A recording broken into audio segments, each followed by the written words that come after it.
My focus has always been trying to get employees to go home the same way as they showed up. Now that might sound simple, that might sound like safety and so forth, but we all know employees do, well, let's say stupid things. So how do we affect that? How do we change that? And while I was doing that and make companies safer, we were end up making them more attractive to insurance companies, which, guess what? Lowers your premium. Who actually is responsible for getting and managing the insurance in their operation? Anybody else? Okay. When you get them back in, are you really happy doing cartwheels in a static? Not usually. Okay. So bidding and quoting your insurance doesn't solve the issues that are driving your premiums.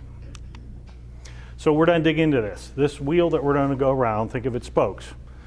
If some of your spokes are missing, your wheel's going to become weaker. The more spokes you're missing, the greater likelihood your wheel's going to fail. So let's dig into the audit. I'm going to give you a case study here. This is an electrical contractor. He's got two classification codes, one for higher voltage for installing conduit, and then he also has another rate for just doing regular electrical work. Nice juicy experience modifier, paying a decent sized premium.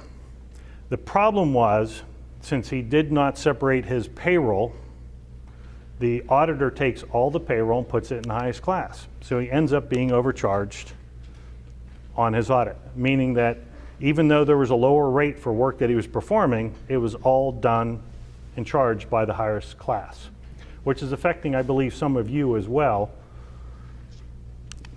So we did get a different code added, and that's when you have to look at your classification codes and make sure they're correct, and we'll talk about that a little bit. But ultimately, we went back, gave the insurance companies the information, and got them a refund on their audit. Yes, you can go back and have your audits redone and get a return of premium. So basically, what you have to understand is the Institute of Work Comp Professionals, we find consistently 75% of premium audits are incorrect.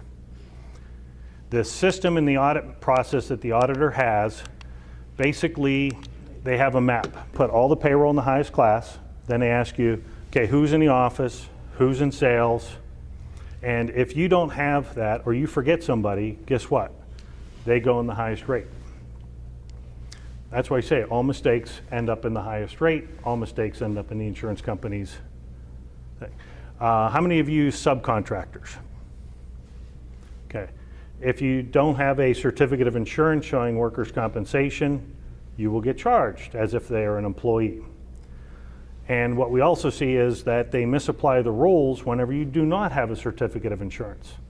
So if, let's say, you're renting a, hypothetically, a crane operator that comes in, they should only charge 1/3 of what you pay as a subcontractor to them. They shouldn't be charging the full amount because that's considered heavy equipment.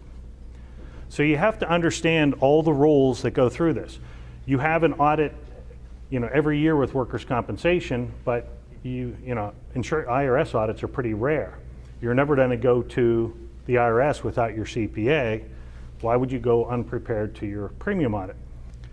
So with that, keep in mind to keep track of your audits because otherwise you will get overcharged.